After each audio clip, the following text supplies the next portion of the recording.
Welcome to Midweek Vida. We're excited that you're here. Right now, we're going to pause. We're going to take a moment to just press in and worship God.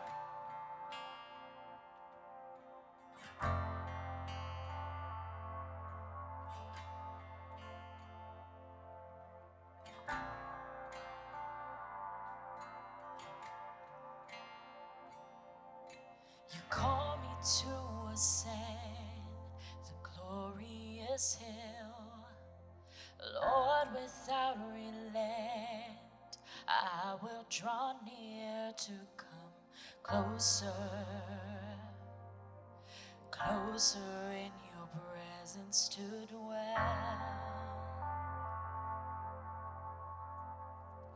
Here I am, Lord. Here I am, Lord.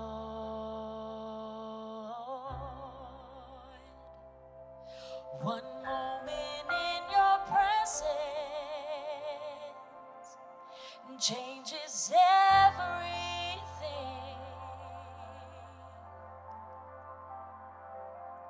Here I am abandoned. You are all I seek. Have your way in me.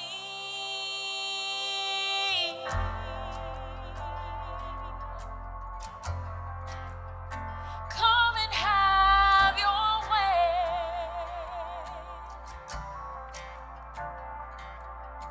Humbled and in awe by your wonder and grace, your glory settles in and breaks every chain. For now there's freedom, and I will never be the same.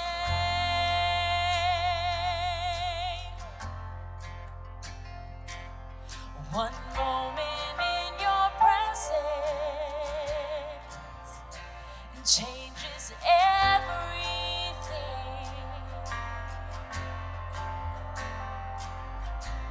Here I am abandoned.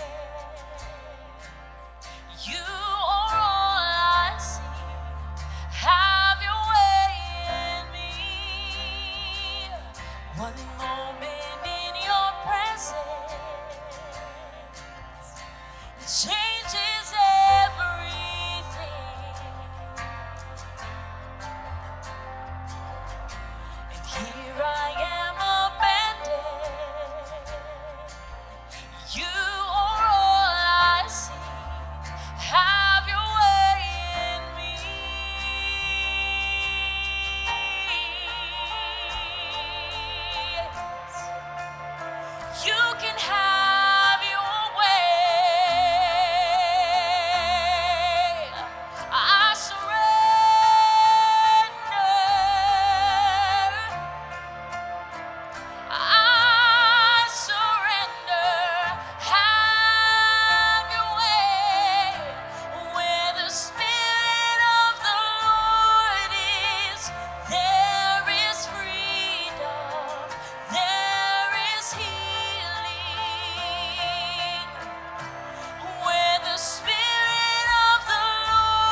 changes everything.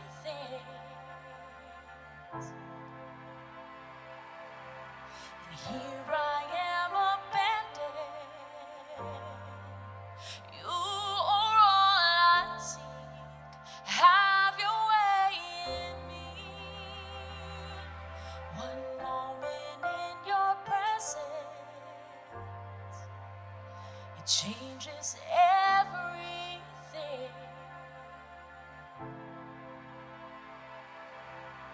Here I am abandoned.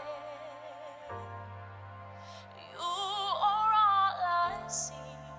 Have your way in me.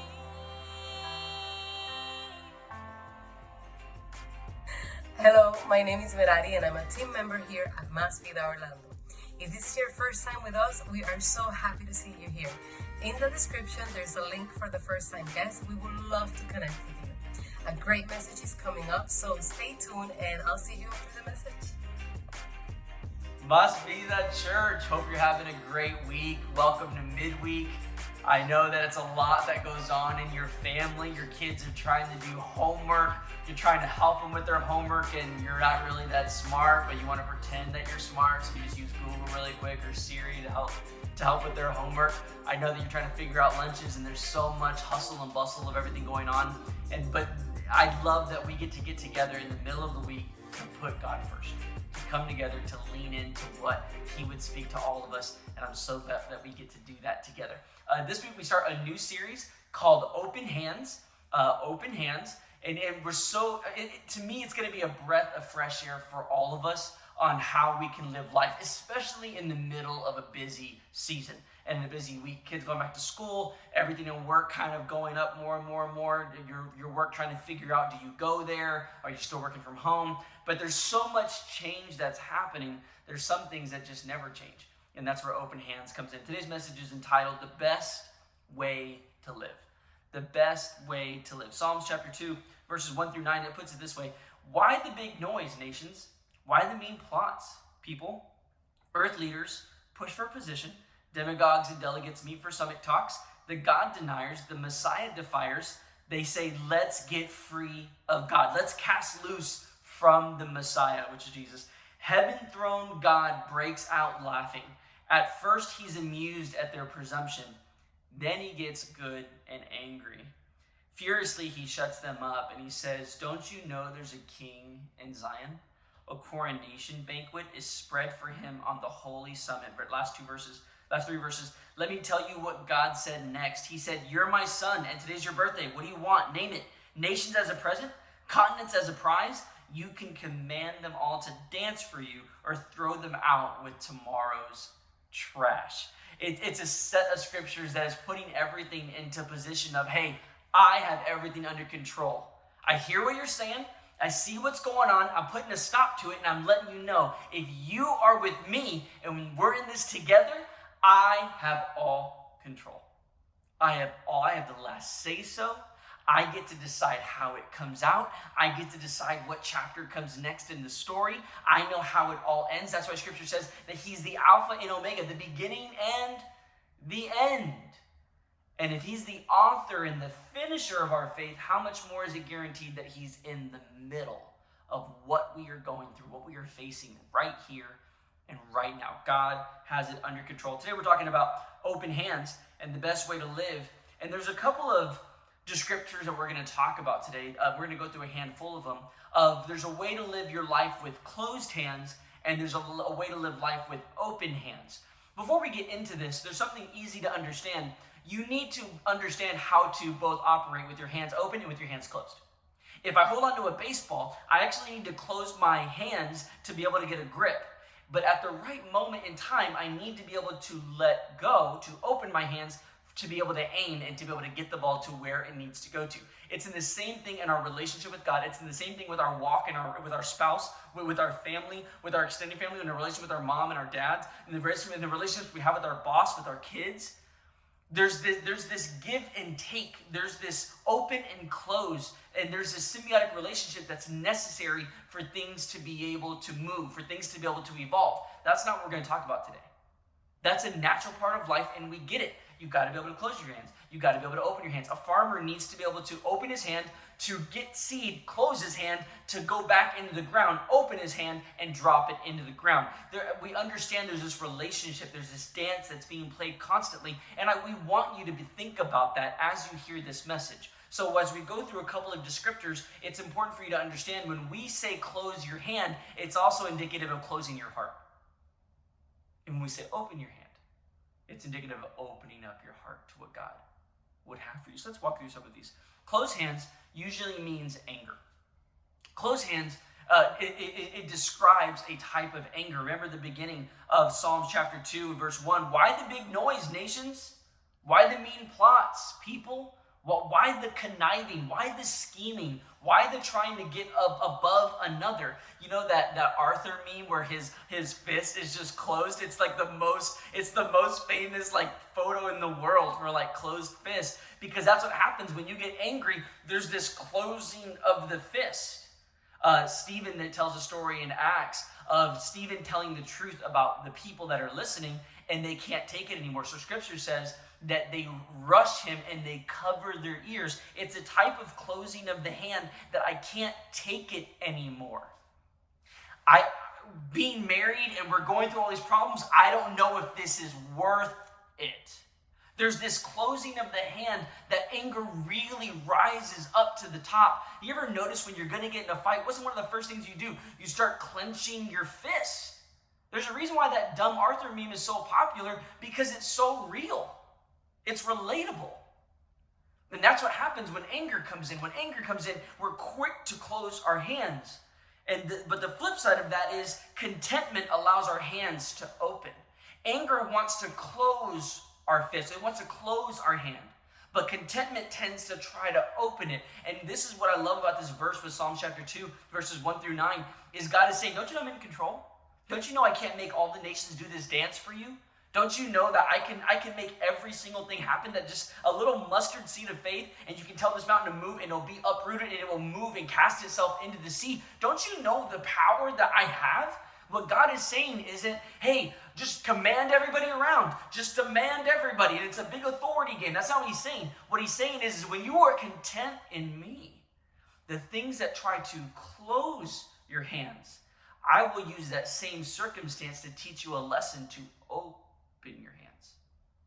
And the anger that tries to come on you and tries to get inside, contentment not only protects you, it gets the proverbial monkey off your back. And it opens up your hand and you're able to receive what it is that God has for you in this season. Closed hands is also indicative of control. That a lot of times you want control of the things that are happening. I love, again, Psalms chapter 2. It's all right here in the first couple of verses. Is Psalms chapter 2. Why the plotting, people? Why the scheming? Why the conniving? Why?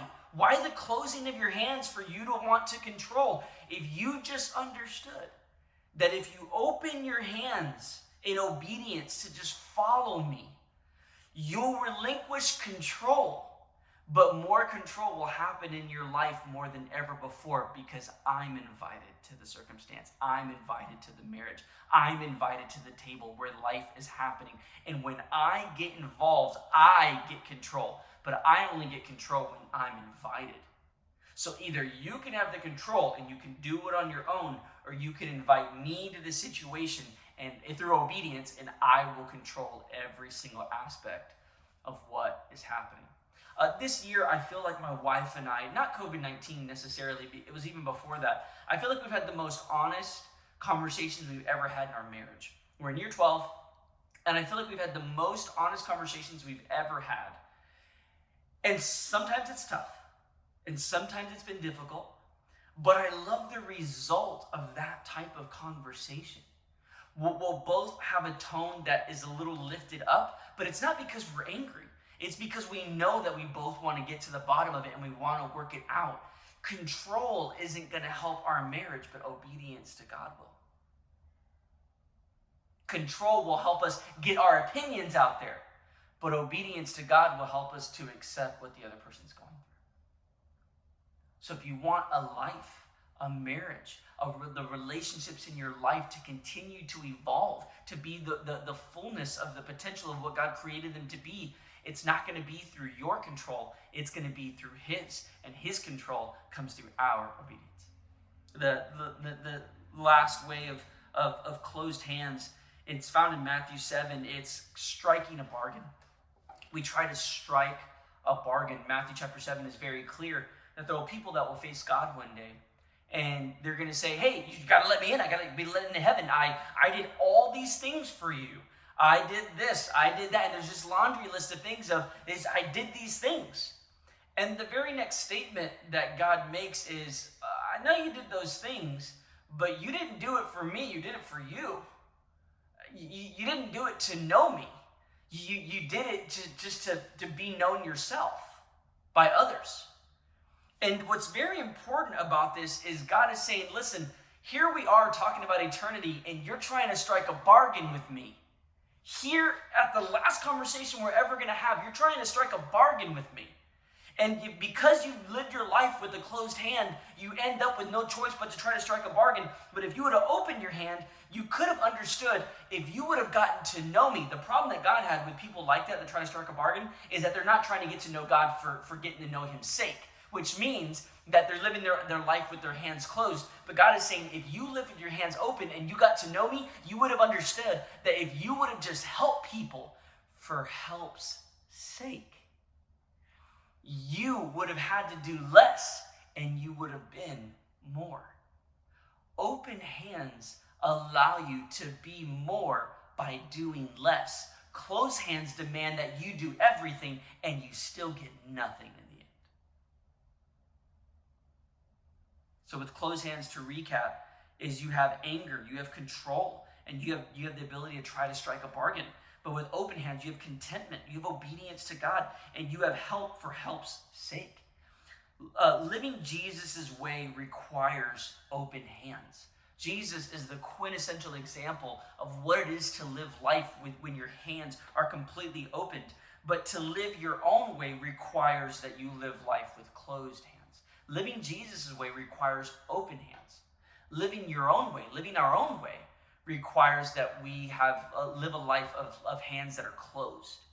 It's closed off to the world. It's closed off to help. It's closed off to grace. It's closed off to the love of God. And when we walk through life this way, the way that Jesus did, when we walk through life the way that He allowed us to be able to walk it, we have to stumble across this question: how much access does God have to your hands?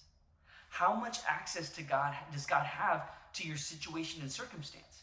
If your hands are closed and you're looking for a fight, there's no wonder why you feel like there's no help, because there's no space for it. But as you live your life, you don't have to be perfect. Every single one of us have made mistakes. For all have sinned and fallen short of the glory of God. Romans tells us very clearly.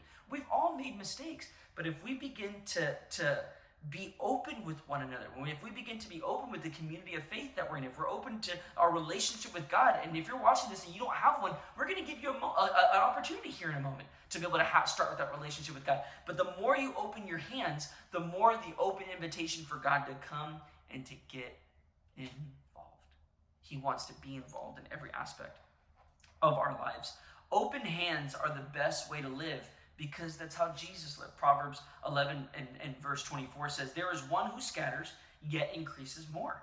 And there's one who withholds more than is right, but it leads to poverty. We open our hands to God because He first opened His hands to us. 1 John chapter 4, verse 19. We love Him because He first loved us. You may be watching this, you may be listening, maybe someone sent you this link, maybe you're watching with a family member, maybe you've been watching every week, or maybe this is your first time. Regardless of where you find yourself in that carousel of opportunities, we're just glad that you're here now. What God is saying very clearly is that I desire for you to expand your life, and when your life is closed, that's the human nature thing to do. But whenever we become close and to Jesus, and we are open to having a relationship with Him, we begin to open our heart. We begin to open our circumstance. We begin to open the things that we're going through. We begin to open our past. We begin to open our pain. And when we live a life where we begin to open everything up to God, we begin to understand that we can live a life where we get to expand more than what we've been. And you may be asking, Normie, that sounds great, but what's the point of expanding my life? I just feel like none of it has measured up. None of it's really added up to this point. And I love that question. Why should I expand my life? Let's look back at Proverbs chapter 11, the same verse that we just read, but let's look at it from the Message version. The world of the generous gets larger and larger. The world of the stingy gets smaller and smaller. When you open your hands to Jesus' cause, he opens his hands to add to your life. If you're watching this and you've just never given your life over to Jesus, and you may be asking, man, what's the point? That's the point. Jesus is the point. Jesus is the point. You don't need Jesus to close your hands, but you need Jesus to be able to open it to the potential that he has for you, for your family, for your marriage, for your kids. And if you're not married, if you're a young adult, if you're just watching this, for your future marriage, for your future kids. God has a plan. God has a plan. God has a plan. God has a purpose. God has a purpose, and that purpose is Jesus. So if that's you and you're like, man, I want that. I want to accept that in my life. Just pray this simple prayer with me. Say, Jesus, I accept your purpose in my life. And your purpose overcomes what my purpose has been up to today. My purpose up to today has gotten me into trouble. My purpose has been mistakes that have taken me far away from you. But your purpose, by dying on a cross, by being put into the stone, coming back from the dead on the third day, you came not only to resurrect my soul for eternity, but you also resurrect my life in this life. And I go from living a life of closed hand to an open hand in relationship with you. It's in your name that I pray. Amen. I'm so glad if you prayed that for the first time. I'm just so ecstatic. We always use the word celebrate. We want to celebrate with you. There's a link right below. We want you to click on that. If you just said yes to Jesus, one of our staff, one of our team members, our leaders are going to follow up with you. That's one of our greatest desires, is to be able to connect with you. You're not just another number. You're not just another email. You're a person. You have a story. You have a life, and that story and life matters to God, which means that story and life matters to us. For those of you that have been giving so faithfully, giving your tithe and generosity, we're so appreciative of that. The tithe is a 10% that belongs to the Lord, and generosity is what you feel above and beyond to be able to go beyond that. We're so thankful for all of you that have given. There's a link right below for giving that you can just click on, and we just want to say thank you. Thank you for your generosity. Without you, none of this is possible, and we're just so glad that we get to connect. If you're watching this and you live in the Orlando area, below you're going to see some details about an event that we have coming up next Sunday. We're going to be eating together, going to the pool together. So if we've never met you, we want to come eat, come hang out, wear a mask. If you're sick, stay home. Ain't nobody trying to get Rona, but we want to see you, we want to meet you, and we can't wait to get together soon. We love you. We'll see you next week. Hey everyone. Here at Mas Vida, we want to help you take your next right steps in your relationship with God. We all have a next step to take no matter what season we are in. That is why Mas Vida is introducing Grow. Grow is a program that contains 4 steps. Steps that will help you know 1. The DNA of our church and the story of Jesus and how it involves you. 2. Know how you can find out your gifts and talents and what you were made for. 3. You will be able to continue to develop your leadership here in Mas Vida. And 4, you'll learn how you can join the team by knowing all the opportunities that God has put around you so you can make a difference. Grow is for everyone, whether it's your first time, whether you've been in the church a short while, or you've been attending for a very long time. If you want to give your next step, then Grow is for you. What an amazing message. I hope you enjoyed it as much as I did. If this is the first time you're saying yes to Jesus, go to the description box below and there's a link for you. One of our team members wants to connect with you in this amazing journey. If you have a prayer request, we want to pray with you. Hit that link button. There is no prayer request too big or too small. We believe in the power of prayer together. Thank you for watching this week, and we'll see you next week.